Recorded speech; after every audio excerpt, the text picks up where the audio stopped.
Joe Burrow is coming off his best statistical season yet.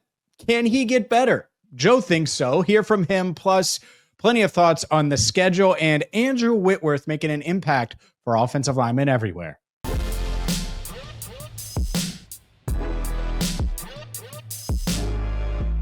Hi again, everyone, and welcome into Enter the Jungle. I'm James Rapien. He is Andrew Fox Miller. You can catch us every single Tuesday at 8 Eastern on the YouTube channel Cincinnati Bengals Talk, where over 55,000 Bengals fans have hit that subscribe button. Also, check us out wherever you get your podcasts. We are brought to you by Garage Beer and part of the Big Play Network, and catch us weekly on FanDuel Sports Network as well.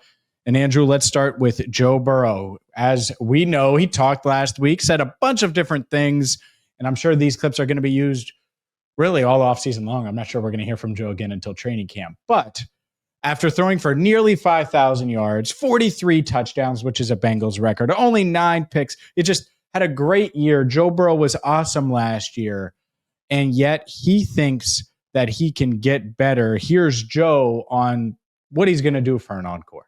Let's try to get better. You know, stats are going to fluctuate year in and year out. Maybe I have a better statistical year, maybe I don't. I'm not really too worried about that, but try to come out and win games, do what I can to win games, be better as a quarterback and as a player. And I think that's attainable. And that's the goal, the milestone year in and year out is just try to get better. Where can you get better? You can get better everywhere. It doesn't matter how good you were in any area. There's always room to be better in certain spots, certain aspects of the game. So I'm excited about that opportunity. Is it realistic for Joe to be better this year? Are you expecting him, Andrew, to be better in 2025 than he was last season? I mean, first of all, he's right. You can get better anywhere. That's just a fact. So I'm not going to argue that one.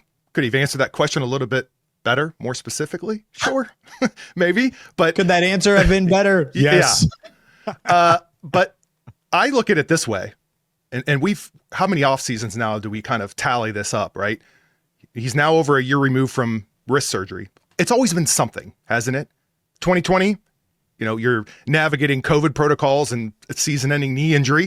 2021, you're recovering from that injury. 2022 was ruptured appendix. 2023 was calf strain and eventual season-ending injury to his wrists that we just mentioned. And 2024 was him trying to figure out how to operate, how to recover from that wrist injury. 2025 is nothing. So do I think Joe Burrow could improve? I think that we haven't seen his ceiling because of all the things I just mentioned year after year. And now it's relatively a clean slate as far as his health is concerned. Let's go, right? And I think Joe's probably thinking the same thing. He mentioned how great he feels. So this is kind of the first time in his NFL career that I feel like you're going into a regular season where now we actually can see the ceiling, And so, yeah, I think he can get better in a lot of areas. Why not? Well, I think Bengals fans are going to tell you to knock on wood, and that is wood, because the appendix happened right before training camp. Obviously, the calf happened during training camp. And yet you're right. You're 100% right. Joe Burrow should be entering his prime right now, 28. He's 28 years old. He's seen everything, pretty much everything. Like, you get to a point where as a quarterback, you're going to see everything. And I think he's pretty much there from a defensive standpoint, how they're going to be able to stop him or slow him down and slow this offense down. So he should have seen and done virtually everything, which means he should be able to find an answer for everything very, very quickly. The Tom Brady-esque, Peyton Manning-esque, like that's what you're looking for. And the same thing goes for the pieces around him. I think that that's a big part of this. T. Higgins, I don't think we've seen the best of T. Higgins yet. We sure as hell better not have seen the best of T. Higgins yet. Like, I think he's entering his prime right now. Jamar, as good as he was, as great as he was last year, is there another level? And so the same thing goes for Joe. I totally buy that he can play even better. I buy this, that, there's talks about Super Bowls and things like that, and anytime you have a team led by Joe Burrow, well, I think an MVP is in the future. I think he's going to be league MVP in his career. Maybe it's this year. But for me, yes, he can get better. But man, oh man, if he just plays at the level consistently that he did last year, and the pieces around him are a little bit better, because he was better than Pat Mahomes last year. That's going to be a take for some, but I don't think it's a take at all. I think if you would have put Joe Burrow in Kansas City with Andy Reid and everything that they had there infrastructure-wise, the Chiefs would have handled business again. I think he's certainly better. I'm just going to go with the Super Bowl quarterbacks, better than Jalen Hurts. I don't think anyone debates that. I think there would be some debate about Josh Allen. Okay, that's fine. I also think that way more NFL franchises would take Joe Burrow over Lamar Jackson than Ravens fans would want to admit. And it's because of stylistically how it is, how it works, and how you have to set up your offense. Like the Bengals offense is going to be ready to go and ready to compete in the playoffs. Do they have to get there? Absolutely. That means they got to get the pieces around Joe a bit better. But can he be better? Yes. And if he does take that next step and the Bengals do win games like he just said, we might be talking about an MVP season for Joe. Yeah, and we're saying all of this, and I can hear the comments from people. Yeah, but this offensive line, so worried about the offensive line. What are they going to do about guard? Joe can't be his best with this offensive line. I can just hear it. And I understand that. But at some point, yes, O-line needs to do its thing. But if we're talking about Joe specifically, that's probably an area where he can get better also. Understanding the timing, understanding the limitations of what he has in front of him and not trying to push things. I'm not trying to get too specific and particular with it, but it all goes hand in hand. As a unit, they need to figure that out. And that's an area that Joe can elevate that entire offensive line and that offense. I'm not going to use that as an excuse. It's unfortunate that it will always be one if things don't go as planned. I feel like it usually is. But I think this is as good of an opportunity as any, regardless of the O-line situation, for Joe to reach MVP level caliber play and get those awards. Well, you have your 2 tackle spots shored up. You feel great about Orlando Brown Jr. I think you feel great about Amarius Mims going into year 2. Ted Karras, if I'm him, I try to get another 1-year extension like he did last year. Played great. I think he had his best year in the NFL last season. And so you have 3 spots that are ready to go. And so, yeah, there are 2 spots that are open. I get the concern offensive line-wise, and it's annoying. Totally agree. I would have done more at guard. I would have. Yeah. If they gave me the keys today, I would do more at guard. But this offensive line can still be solid. And part of that, and this is where it gets interesting when it comes to the evolution of the game. And when Joe mentioned the statistical part, he may have his best season and throw for 4,600 yards instead of 4,900 yards like he did last year, for 37 touchdowns instead of 43 touchdowns. What if they have a real run game? Like a real run game. Not a Chase Brown's got a bunch of yards and fantasy points, but like a real run game where it's like, yeah, you got to stop Chase Brown. That Brown-Brooks combo is just tough. Like, that's the other element here that could be interesting, is if Scott Peters and Zach Taylor and Dan Pitcher can get together and figure out how to make this run game, obviously running backs coach Justin Hill, get this run game to where it matters, to where it's relevant, to where when you're preparing for the Cincinnati Bengals, you talk about the run game a little bit. We haven't had that yet. And I think that's another element of this. And I don't think it's as simple as, all right, well, just get better guards. I think the scheme has stunk as well. And how much of that was Frank Pollock? I think we're going to see this year. And so there are reasons to believe Joe can be better because of the run game as well. And that would lead to what? Less hits, more answers that don't involve Joe Burrow moving back there and trying to create time and create space and make plays. So we'll see if they can go that route as well. Up next, an NFL schedule maker admits he was wrong. He didn't go that far, but we'll get to it. And it involves the Bengals. We'll get to that next. Welcome back to Enter the Jungle. He's Andrew Fox Miller. I'm James Rapien. And look, Andrew, when the NFL schedule came out earlier this month, I think everyone noticed right away. Thursday night in Baltimore for a 3rd straight year, a primetime game in Baltimore for a 4th straight year. Well, NFL Vice President of Broadcast Planning Mike North heard what Joe Burrow said about, hey, it'd be nice to get one of these in Cincinnati. Playing in Baltimore for the 4th straight primetime year isn't ideal. Maybe we could get one of those in Cincinnati next year, please. Talked with Jeff Hobson of Bengals.com and said, quote, it's fair, as in it's a fair gripe. It's not a 1 or 2 year sort of league where you fix every problem every other year or every 2 years. Once you start getting into the same thing 3 years in a row, 4 or 5 years in a row, whether it's a short week Thursday or on the road or opening on the road, when trends like that emerge, we probably have to adjust at some point. And Hobson also wrote that in a perfect world, North admits that he would wave his magic wand and not put the Bengals in Baltimore on Thursday night. Do you buy that the NFL actually feels that way and that they felt compelled or forced to put the Bengals in Baltimore on Thanksgiving night? They can feel that way all they want until you're actually doing something about it. What does it matter? What's the quote there? He said, like, when trends like that emerge, we probably have to adjust at some point. Okay, but trends have emerged. This is the fourth season in a row. The Bengals have to travel to Baltimore for primetime. And like you said, the third season in a row, it's on a short week. So we'll probably adjust at some point, but just not this year. Everyone, you know, I mean, what are we doing? He basically guaranteed it's not going to happen next year. Yeah. No one cares about next year. It's this year. And I was thinking about this. The thing that's a real bummer to only have one home primetime game is how electric that atmosphere has been, how the Bengals have worked to get that atmosphere to an elite level. I think about the stripeout game. I think about the whiteout game. I think about all of the primetime games that the Bengals have had, and they just haven't had many here in town. You and me, we'd prefer 0 primetime games from a work standpoint. Yeah. But fans deserve primetime games. It's electric. The atmosphere is great. The Bengals have worked to make Paycor Stadium an awesome place at night. And so you only get one. That's a real bummer. They should have found a way to flip them. They should have. And I know they talked about Baltimore going to Miami, and that's why. Fine. Then don't make Baltimore go to Miami on Thursday night. Fix that. So then that both Thursday night games that the Bengals are playing in the AFC North primetime are at home, since they've had to go primetime on the road as often as they have. And going to the Ravens, who are far and away on paper, and the Bengals can change this, but on paper, they are the best team in the division. That they are going for their third straight AFC North Division championship. No team has done that.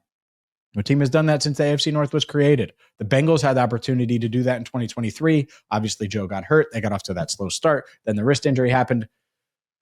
But yes, it feels like they got the short end of the stick. And this is probably the last time we talk about it. But since Mike North made the comment, I figured we'd bring it back up.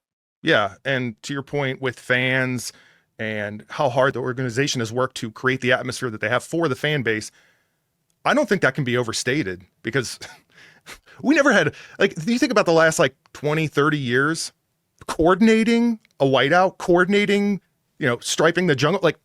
Yeah, I don't know that would have ever worked as well as it has up to this point. And yeah, the atmosphere, it's at another level. You're not this cold concrete jungle, the whole, the doomer sort of feeling of the actual venue. People are excited, and that is such a reflection of that. And we don't get to see that. Fans don't get to experience that like they should. Also, by the way, one thing I will not do, because I see it out there, people talk about the Bengals record in prime time and on short weeks and against division and all the elements about, how dire it is, losing record. One thing I will not do is blame the schedule for the loss. That's just not what I mean. It's unfortunate. I don't feel great about it, but to sit here and, blame the schedule makers for what ended up happening, no. That's where coaches need to get better. That's where Joe Burrow needs to get better. Everybody needs to get better. No excuses from a schedule standpoint. I won't do it. I'm not buying into that. Sure. I mean, Joe was awesome in Baltimore last year, by the way. He's been awesome. So he left the field. It's funny. All these primetime games, right?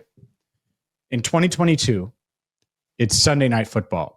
He scores the touchdown that gave them a 17-16 lead. Justin Tucker ended up kicking the game-winning field goal, but there's 2 minutes left, scores the touchdown, gives them the lead. The last time Joe Burrow had the ball, they had the lead. Gets hurt in 2023, leaves the game after throwing a touchdown that gave them a 10-7 lead in the second quarter. Last year, crazy back and forth game where he's literally on the field and they're going for 2 with a chance to win. They've been awesome games, and the Bengals could have won all of them. And so you got to go there and get it done. And we'll see if they can do it this year. Speaking of that, I played the schedule game on Cincinnati Bengals Talk where I predicted, made predictions for all 17 games. Where does Andrew agree? Where does Andrew disagree? This could be fun. We'll get to that coming up next. Welcome back to Enter the Jungle. I'm James Rapien. He's Andrew Fox Miller. And over the past couple of years, as this show has existed, we've had you, Andrew, grade different things that I've done. And we're not going to have you grade today. We're not going to have you break out your teaching degree today. But we've got to get your reaction, because I predicted the Bengals would go 12-5. I predicted that the Bengals, when I played the schedule game way too early after the schedule came out earlier this month, that they would sweep Baltimore. That means, beat them both times. That they would somehow, some way get to 12 wins. And I think a lot of people are going to say, man, you are way too optimistic. What are your thoughts? Did I nail it? Am I way off? What do you think? So I'm not going to lie. At first, I thought 12-5 seemed too optimistic. However, after going through each game, I found myself with the same 12-5 record. Different way I got there, but the end result was the same. Now, funny how that one works. The biggest difference I do want to point out was that I had them starting the season 2-2. I think they actually win the season opener against the Browns, who will be trying to figure out their quarterback, figure out their identity on their offense. But I'm expecting a slump in September that we're all too familiar with. Like loss to the Jaguars, loss to the Vikings, but a much needed primetime win against the Broncos that will ignite some momentum moving forward. A couple ugly things that we deal with, like a loss to the Jets, I predicted. But overall, successful season, 12-5 record on my end. I hate that I have the same record as you. I wanted to come in one, you're crazy, James, or come in and be even more optimistic, but it just didn't work out that way. Did you have them sweeping the Ravens? No, I had them losing. I had them winning the Thursday night game, and then I had them actually losing at home. At home. Yeah, I could totally see that too. Yeah, I think that's interesting. What about Buffalo? That's the other big game. You have them winning that one or losing that one? I did. Buffalo, I did have them winning before they would have that loss to the Ravens. So the odd one, lost to the Jaguars, lost to the Vikings, lost to the Jets and Bears. They hit a slump right before the bye, come back in with all wins except for that Ravens game. Man. People will go into the bye so frustrated if that's right. And I can feel that. We've lived that sensation, Yeah, I think the reason I picked that, because I picked them to lose to Buffalo, is everyone's going to pick them to beat Buffalo. Yeah. They just think that the Bengals have Buffalo's number. And I think it's so interesting. I like that you picked like the Jets. You went off script a little bit with some of these. That's what I tried to do. That's why I have them sweeping the Ravens, because no one else is going to have that. In these seasons go much differently than you believe. And I was like, in that you initially think, no one had the Ravens sweeping the Bengals in 2023. And then that's what happened. And because Joe was nicked up in both games, obviously didn't finish the second game. Like that stuff happens. So I think that the Bengals get it done. Interesting that we both finished on 12-5. Way too optimistic, just right. Time will tell. That's the beauty of the schedule game. No doubt. I don't like it. I want us to be very different. We'll wait till next year, I guess, or maybe we'll do something mid-season. We'll see. Oh, we'll do something before the season. It's May. That's we got true. Time. That's true. May. This is the way too early schedule game, but championships can be lost in May. So maybe the Bengals can make another move or two. Hint, hint. Up next, a former Bengal is making an impact, and it's going to change the way we view offensive linemen forever. That's next. Welcome back to Enter the Jungle. He's Andrew Fox-Miller. I'm James Rapien, and Andrew Whitworth is making a big impact. Yes, the former Bengals great who was really, really awful in Super Bowl 56, so I won't mention that since he was with the Rams. I'm just kidding. But Andrew Whitworth helped create the NFL Protector of the Year award. And I love this. This is an offensive lineman award. I don't know why they didn't have this before, because they have Defensive Player of the Year, and defensive linemen usually win that. Like a lot of times they win that. Trey Hendrickson was second in that voting. Obviously, you have Offensive Player of the Year. That's never going to go to an offensive lineman. So Protector of the Year makes a ton of sense to me, Andrew. I love that they added this. The title of the award is so obvious, but it's probably the best title for an award ever. Protector of the Year. I mean, that sounds like a movie franchise. Like I don't know. We got to come up with awards with names like that, James. What are we doing? If I'm Amarius Mims, and you know me, like I think I try to think really, I'm very goal based. Not that I write them down or anything, but like, I'll just be like, oh, well, yeah, that's reasonable. I'd be thinking about this award. If I'm Orlando Brown Jr., I'd be thinking about this award. Like, oh yeah, I'm winning this thing. I'm winning this thing. It's those are two guys that should absolutely be thinking about it. Obviously, they're not the biggest named offensive linemen in the league. There are other linemen that are more accomplished. I know Orlando Brown Jr. certainly thinks he could be an all-pro at some point. Amarius Mims thinks the same way. Protector of the year, I'd be eyeing that. The Bengals star tackles, it makes a ton of sense in my mind to be thinking that way. And you say they might not be the first names that come to mind, but the person they're protecting is one of the first names that will come to mind. Yeah. So right out the gate, they've got a huge opportunity just from that circumstance alone. No doubt. No doubt about it. We'll see if they can get in the mix. I think both have the talent to do so. I think Orlando Brown Jr. was probably going to be an all-pro if he didn't get hurt last year. I mean, he was playing great. And Amarius Mims, sky's the limit for him. That's going to do it for us, though. Protector of the year. Congrats to Andrew Whitworth on getting that done. And who knows, maybe a couple Bengals offensive linemen will be in the mix. But for Andrew Fox-Miller, I'm James Rapien. Thank you so much for watching and listening to Enter the Jungle.